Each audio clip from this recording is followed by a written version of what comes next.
Welcome back to the Changing Earth podcast with author Sarah F. Hathaway and co-host Chen Gibson.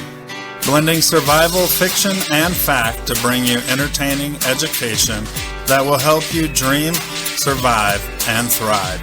And now, here's your host, Sarah F. Hathaway and Chen Gibson. Hello, and welcome back to the Changing Earth podcast. This is episode number 360. Hey, Chin, what's up? Hey, chin's up. Man, I'm feeling so relaxed over here. The audio drama's done.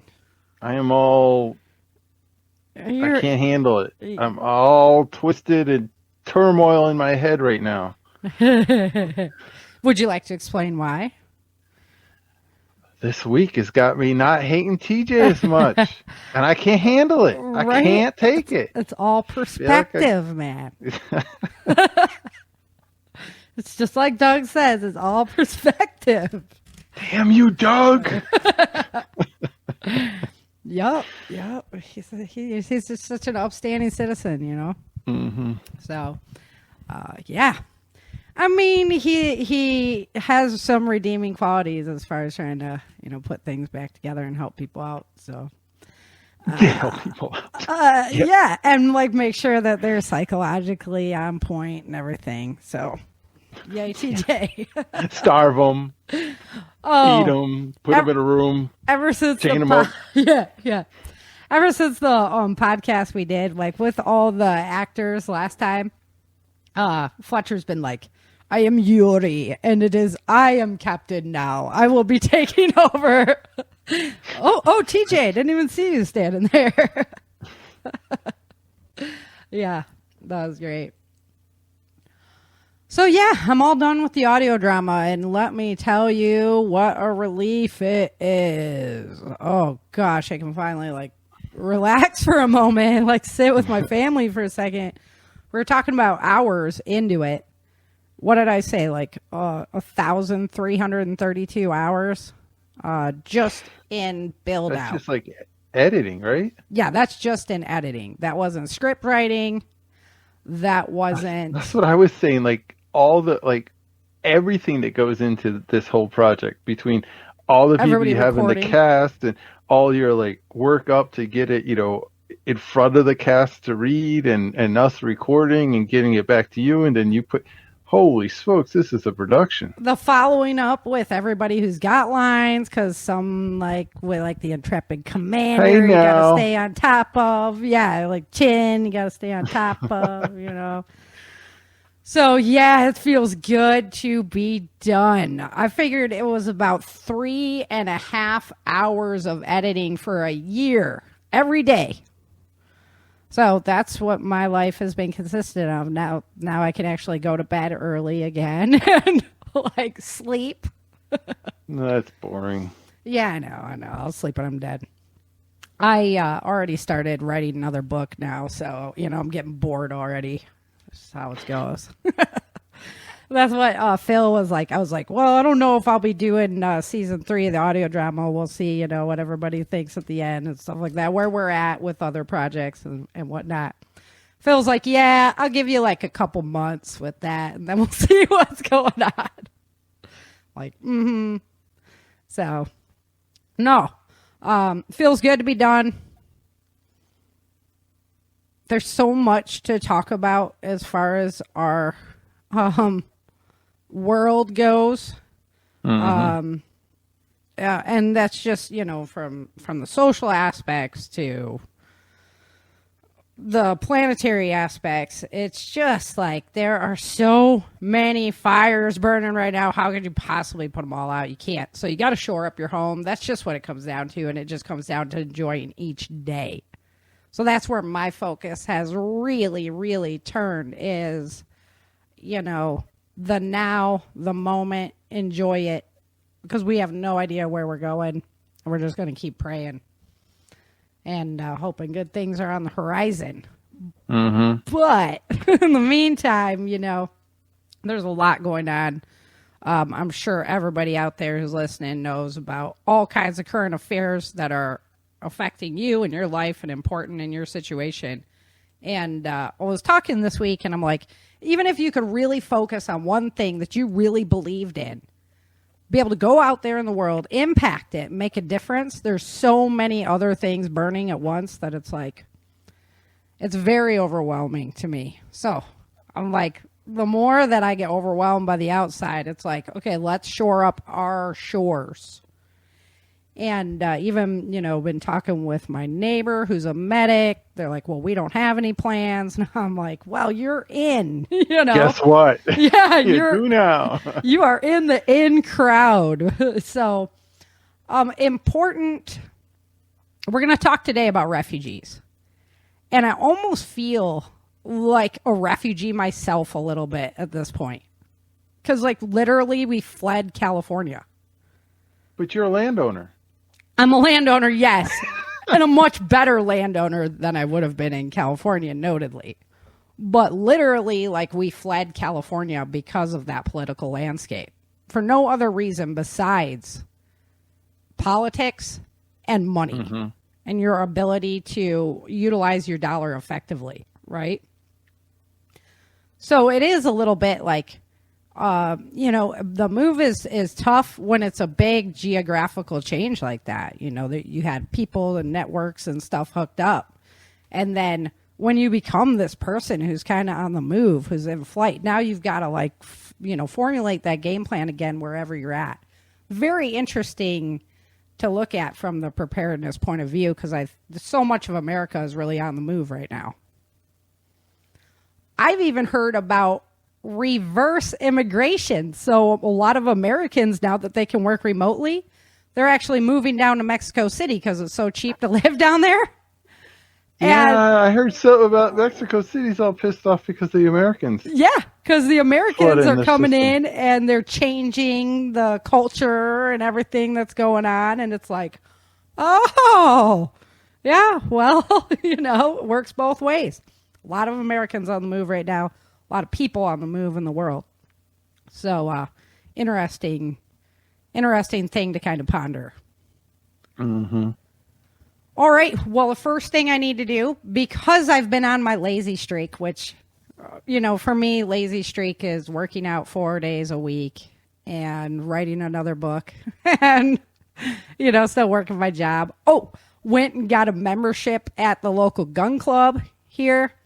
Nice. Oh, man, they have, steel targets. The time ones that come out, you can, stand behind cars and shoot so you can practice. They have the German Shepherd obstacle course and everything.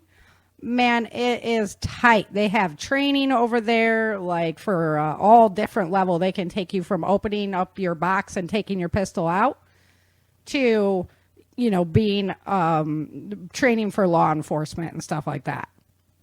So really cool resource to have within 10 miles of my house. And now that the audio drama is done, I was like, okay, I have time.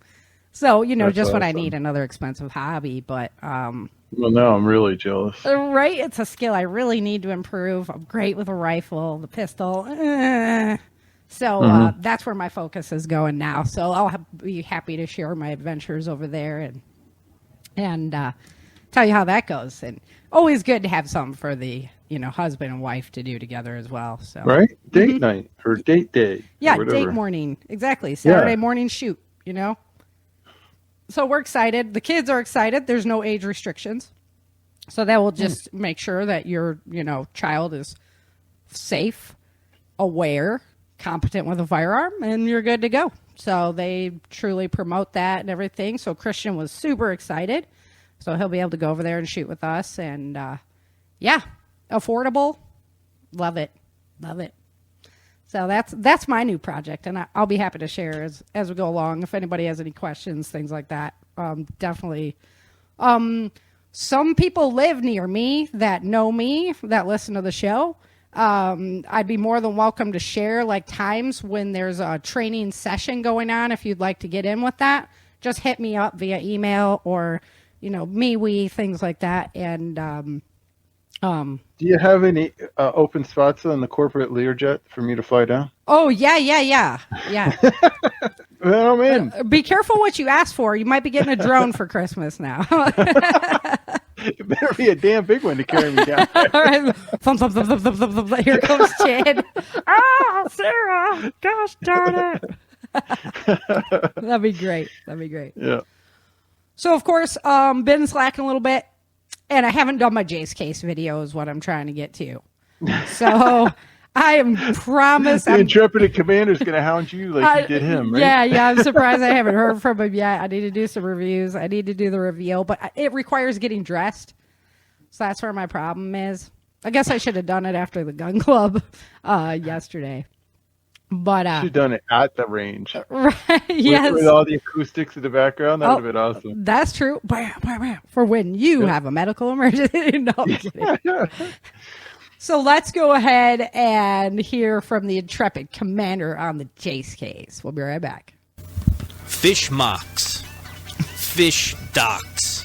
For the longest time, preppers have been looking for an answer for antibiotics in a disaster or emergency.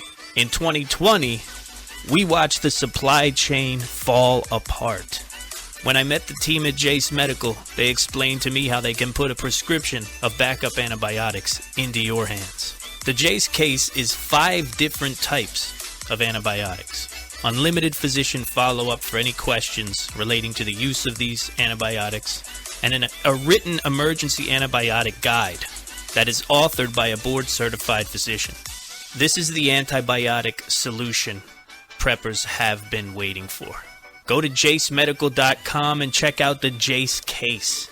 Use the promo code PBN10 and you'll get $10 off your Jace case. All right, take your medical preparedness to the next level. Go to jacemedical.com and use promo code PBN10 for $10 off. I've already been passing out that code. It's PBN10, and I've already passed it out a couple times to people. So, yeah, Jace case. I'm so happy to have access to that. It's been a long time coming. I'm glad I held off on buying all the fish antibiotics.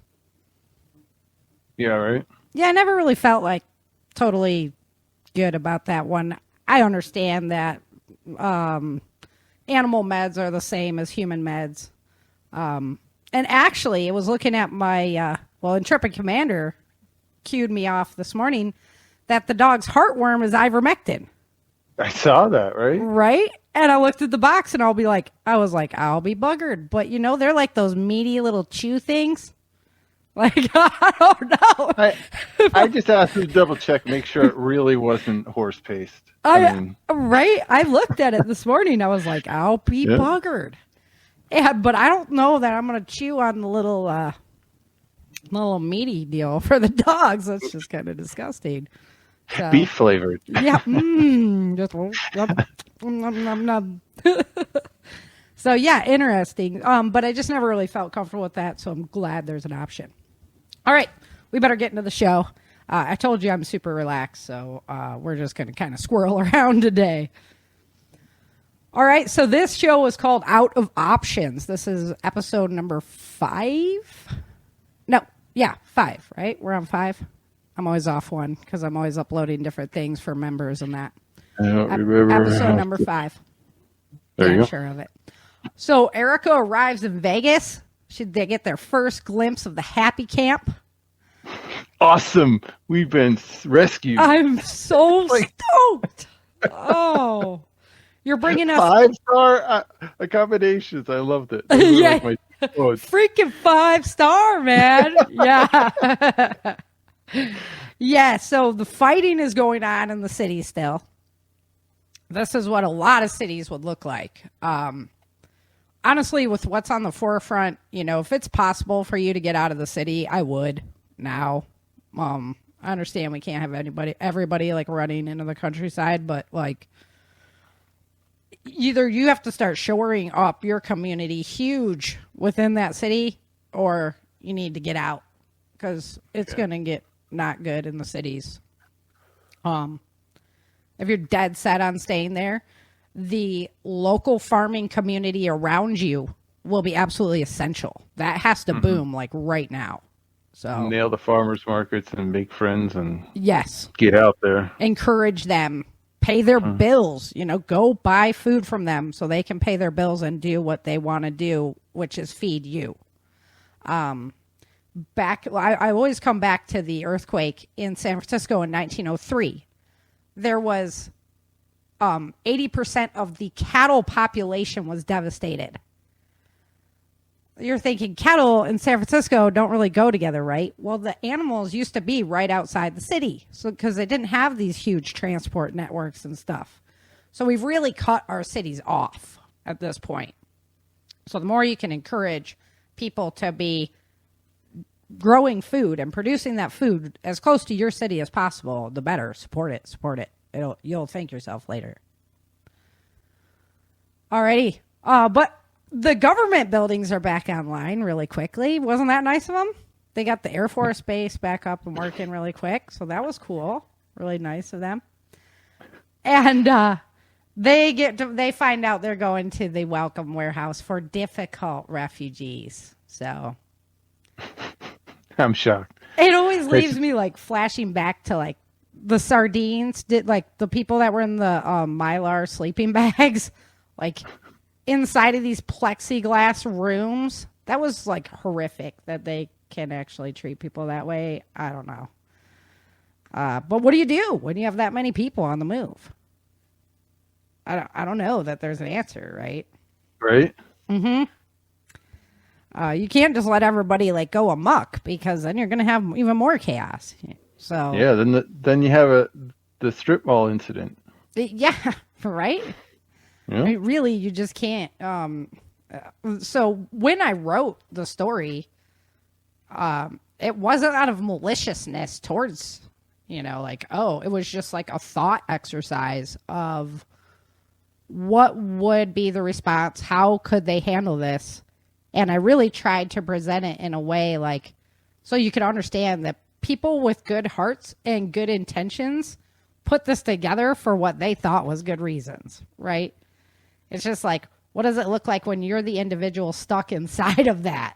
It doesn't look like it was put together with the best of interest, right? Perspective. So, speaking of perspective, that brings us into TJ's story. And he's talking with Ryan, who's played by Mr. David Jones. And Dave's all over my audio drama. I cannot thank him enough for the amount of work that he put in doing lines so creatively. I even took lessons from him sometimes on like how to make yourself sound like a different character based off how you're saying the word, the cadence of the word. Mm-hmm. He does a good job. So Swenson's walking around with Ryan, and Swenson's always kind of on this search for quality leadership, which you have to do when you're growing a community like that. Can't do it all. And Alyssa is there. He's brought her back from Henderson, and she owns her job, stands firm in front of him and things like that. Earns a lot of respect in his eyes. So their biggest challenge, of course, is going to be food. It all comes down to food at this point. Why? Because food takes time to produce. It takes a season. Come back to Johnny Jacks. Johnny Jacks is going to come up a lot today because he wrote his book, Absolute Anarchy, is really well thought through. And he always says, have enough long-term food for 2 years, which is a challenge and a half. Mm-hmm. I mean, realistically, that's just crazy. And have seeds for 3 years. Because your seeds could totally freaking fail the first year, right? And so then you won't be able to gather any more seeds and stuff like that. So you're still going to need them for the next year. Just because you can't guarantee anything when it comes to gardening. This year is it's so hot here. Like everything is dying. Nothing has water. Right. It's not good. It's as bad as the freeze was. So, yeah, you got to be ready for that inevitable. Gophers. I don't know if you have gophers there, but those little. We were just having. Yes, we do. Gophers. Yep. Okay. And then you probably have moles as well. Moles aren't bad. They eat the I haven't seen those up here. Okay. But gophers, Every time I go into town, I see a ton of them. Gophers everywhere. Alive on the side of the roads. Yeah. Gophers everywhere. My dogs kill them, so that's good. But, I mean, they dig big holes, though, too, while they're at it. Anyway, you just never know what you're going to get with a planting season. So, definitely important to have that backup. And like I said, the book by Johnny Jacks is called Absolute Anarchy. If you don't have that one, it's awesome. It is. It's really a great read. It's easy to read as well. Even though it's a nonfiction, very factual, he breaks it out really nicely. It's like an encyclopedia. So you can go, like, if you have a question or a thought or, have something's on your mind, you can go to the topic. Yes. Like, you don't have to read cover to cover. You can read it in stages. Oh, and I absolutely have. I jumped all over this book and then highlighted it. And then one of my fans wanted my signed copy. And he's one of my beta boys back in the day. You know who I'm talking about. Mm-hmm. So, and he wanted it for his Christian group, his Christian preparedness group. And, when somebody's a librarian and they love books that much, can you really say no to somebody? No, you got to give them the signed copy with your own sign. So I just bought a new one. And, hopefully he'll love it forever. But it hurt. It's a good book. It hurt. No, I'm kidding. Okay. And then Vergis. So he's standing there. Does it count if your land's still there? Chappie. Yeah. So the home is gone. Now Vergis is is a refugee too. Monroe's like, let's just go beg for our job back, And then they're invaded by refugees from Kingman because the water has come in. So here we go on this topic again of you have a community that can sustain themselves, but barely, right? And now here comes a whole group of refugees. You're expected, right? You can't just double your community size. It's not going to work. You can't feed everyone, because if you feed everyone, then it's your supplies are gone. Even to medically treat everyone, how many medical supplies and things like that. So it comes down to this question of do you toast out yourself to try and help somebody else? And then they're trying to explain that. And then everybody's getting violent and upset. On both sides. Right. With good, desperation. They're hungry. Right. They know they have food. We want some food. You guys aren't sharing. Yeah, but you don't understand. We need this to maintain ourselves. Well, we don't really care about that. We want to eat. Right. And if there was a government help system at this point, when you're in this big of a nationwide collapse, then it'd be easier to have everybody located in one area, right? Rather than trying to send around supply trucks to multiple locations. That would just make sense to try and centrally locate where everybody is. I think it would get really darn interesting really quick, but we've seen that so many times in so many disaster scenarios where that's the case. And wasn't there a exercise they did years ago, I want to say about 6 years ago now, where they were using Walmarts as potential FEMA centers? I don't know, but there's always talk about Walmart, right? Yeah, Walmart. Yeah. But it was a huge National Guard practice thing that they did all across the South, and everybody was up in arms and everything. Oh, what are they getting ready for? Sometimes you need to practice too. So, that's just how it is. So they want to protect their town with minimal violence. Vergis is like, I can see this getting out of control way too fast here. And he's trying to keep it all together while preserving this community and trying to keep everybody's head in line. So I had to even question this too, because I love the take in Johnny Jacks's book about how if you had a community, then you could have a community center where the refugees could go there, and then people from the community could bring their food there. That way, like the refugees don't know exactly where all the food stores are within the community and stuff like that. Like you don't have to bring people to your house kind of deal. And people could get help. Well, that's great as long as you have something to help them with. Right? What if you're like, well, we don't know how long this is going to last. I'm not giving away my food stores. I mean, it would get that way very quickly. So just an interesting situation. Definitely in this case, in this scenario in the story, they don't have the supplies to be able to help. So you can't even do like the centrally located area where we're going to just help everybody from here because they don't have that supplies to help.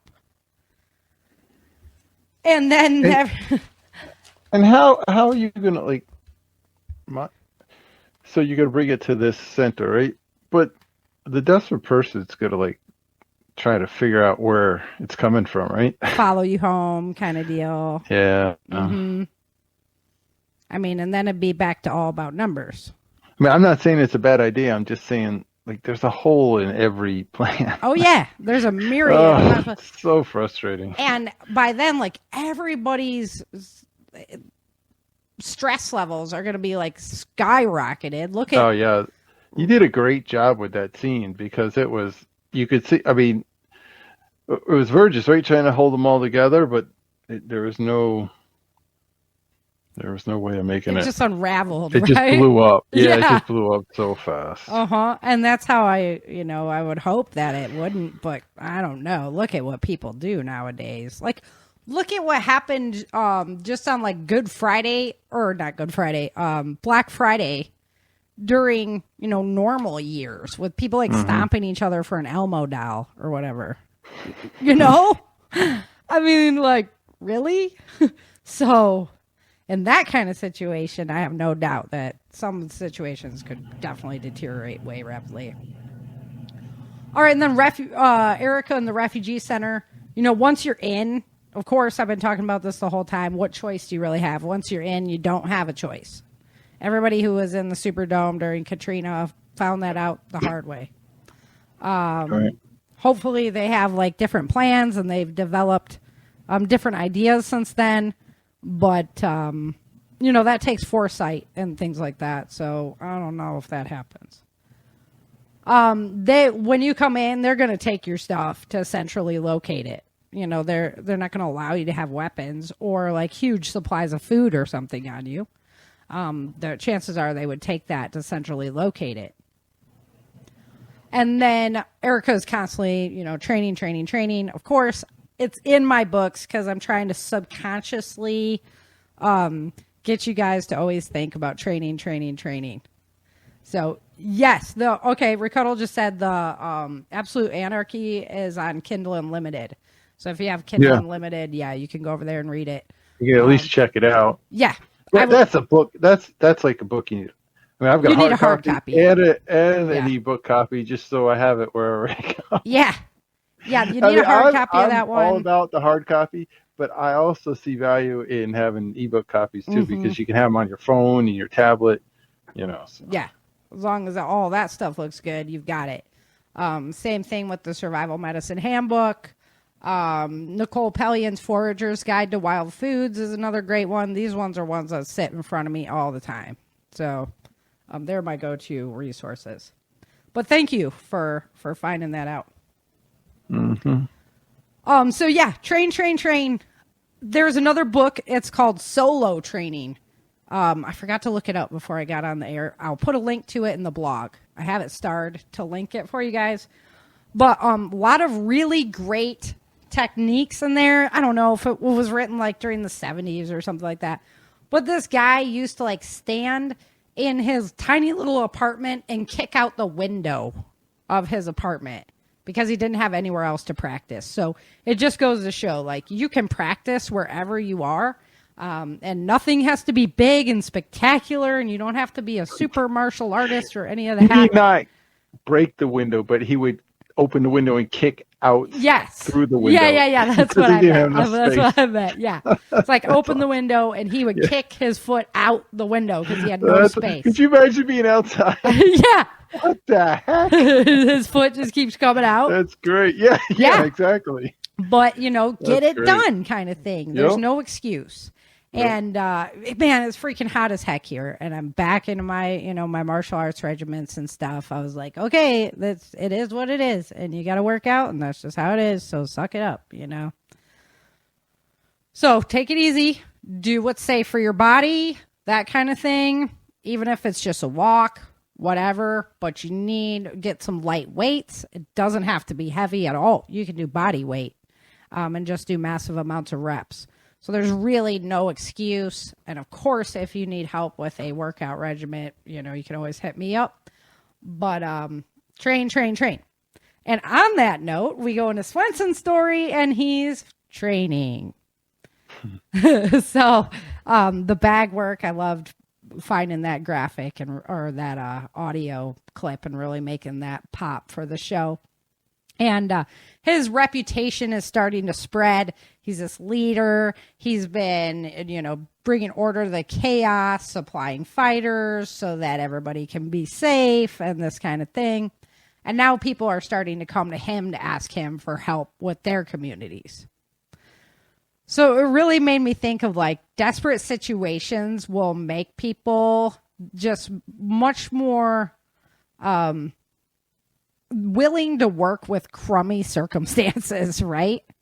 It's like Stalin used to say, you can pull the feathers off a chicken and it'll still come back for the feed. And that's really, we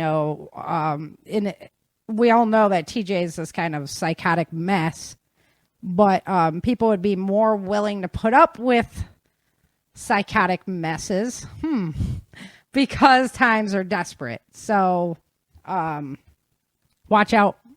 That's why it's important to be able to withdraw from the emotions of what's going on in society. When all of this virus stuff first started, my first thought was to withdraw and look at what would happen to our country, big picture, because of the steps they were going to take to try and quell this huge disaster, Well, yes, freedom's not safe. Nobody's ever claimed that freedom was safe. Mm-hmm. But freedom's worth fighting for.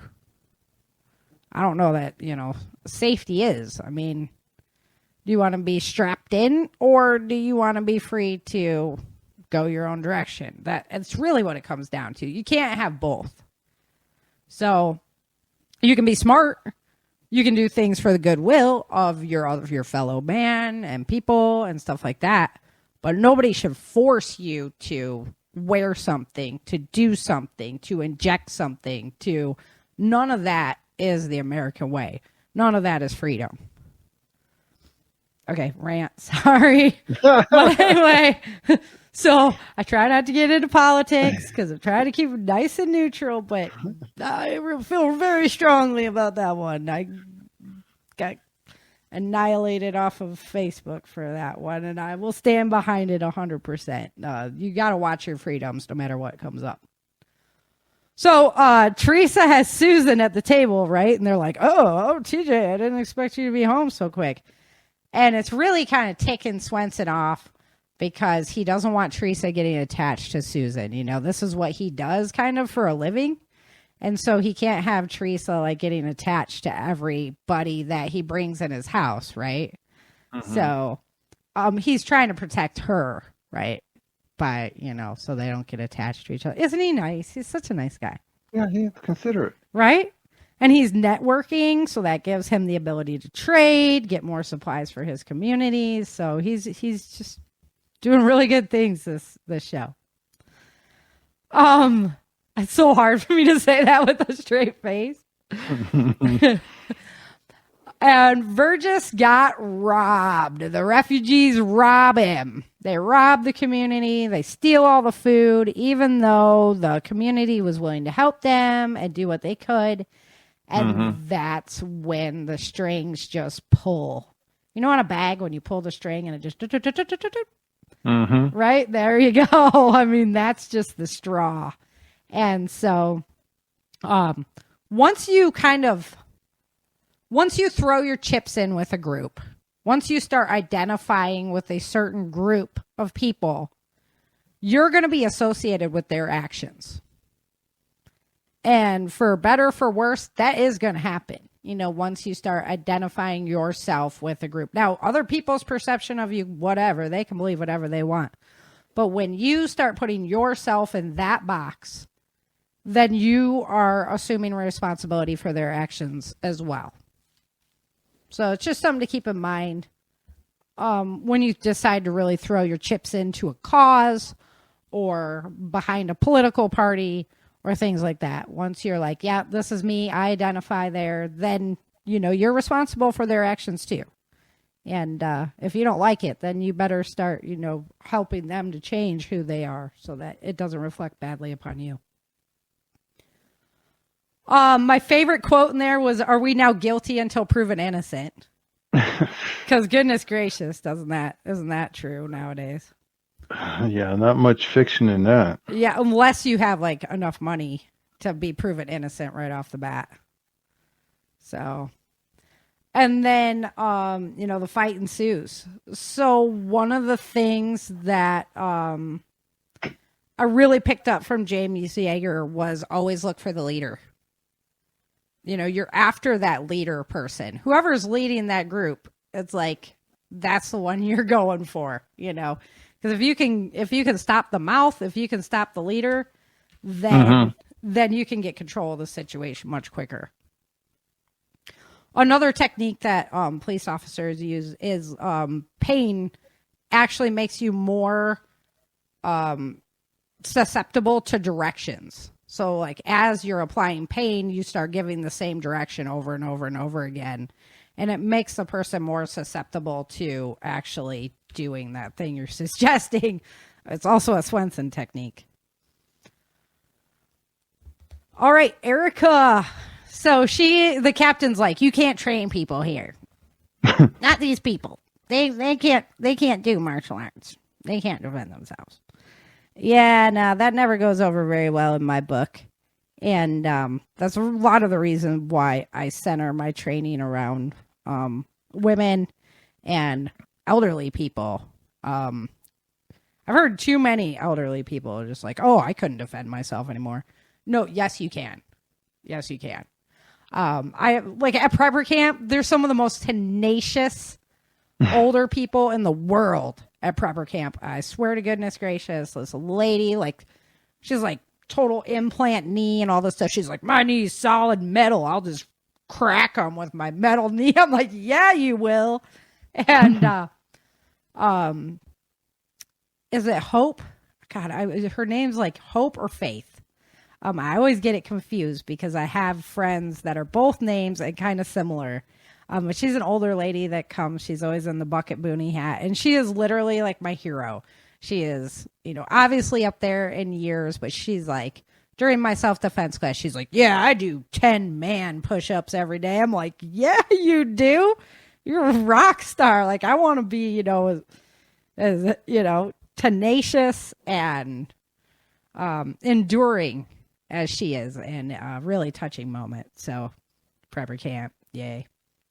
Good. Shout out. I know I'm getting excited for Gotta be there. Yep. So they get the housing and do general population.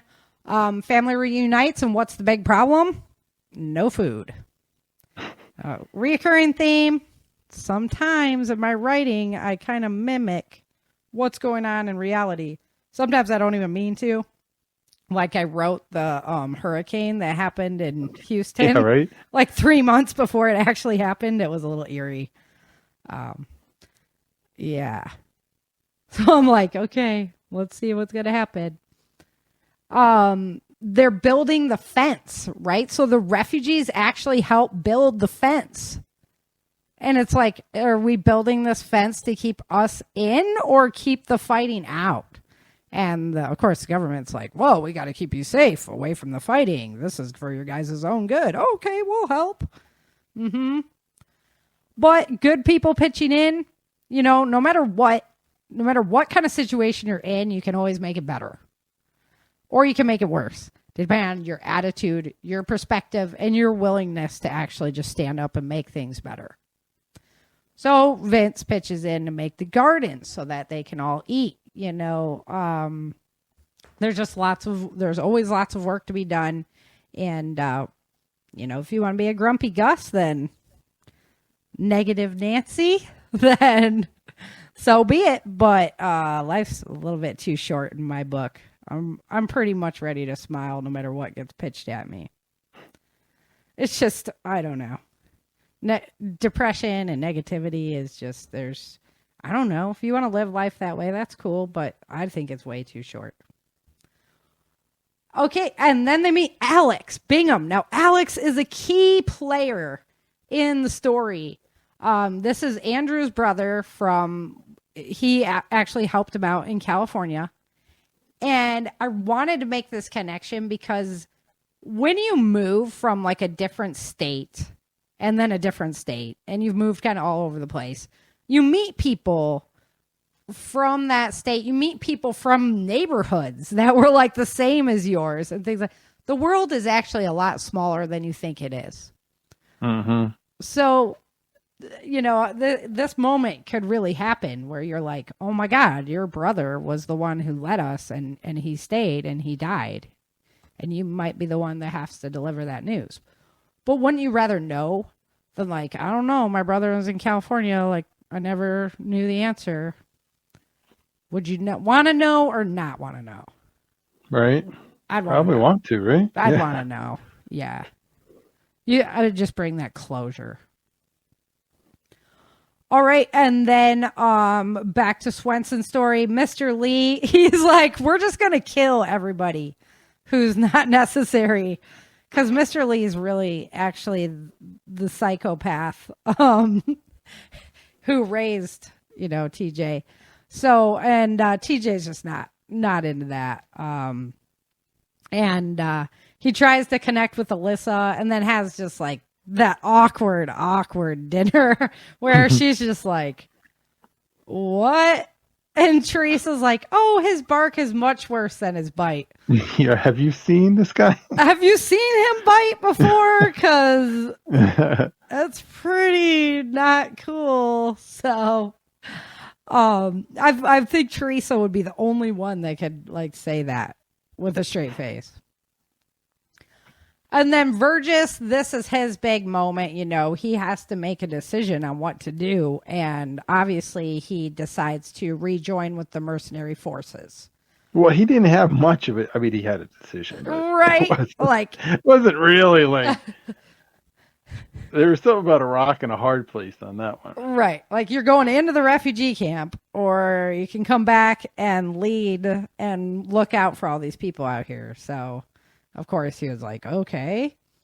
I wanted to write in the Major General Barnes, though, like coming and offering it to him as like because he felt kind of, I had to do it in person, right? Yeah. He felt kind of like responsible for Vergis leaving because of that stuff. And Captain Moreno, was like, oh, I can't wait to get my hands on this refugee.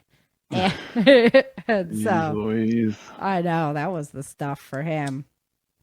So, I can't tell you. That's inside stuff about scripts and whatnot. Sorry, everyone. I'm such a loudmouth, and I would just let everything out. You can hear the papers crinkle in the background. I know. I'm like, you're so evil. Change it.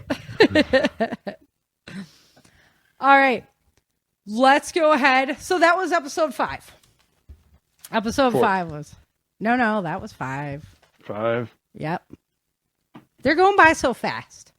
Right? I wish they lasted longer because it took me a long time to put them together. It's like Thanksgiving dinner all over again. I know. I was preparing for like a year for this dinner, though, so...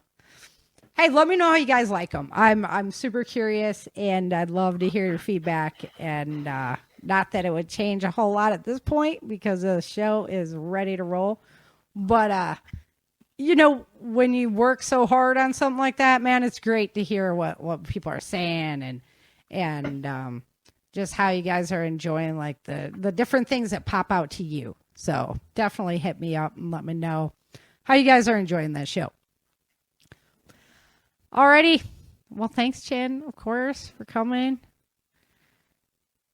Of course, it's been my pleasure. My awesome co-host. I'm so excited that you don't know the story anymore. because you love torture. I do. I love it when you're like, oh, I don't know. I'm mad at TJ because I like him too much. Like, yes. Alrighty. Thanks everybody for listening. Again, you can hit me up on my website, www.changingearthseries.com. Love to have you over there. Of course, if you subscribe, that would be awesome. Help the Changing Earth world go around. And until next time, remember, dream, survive,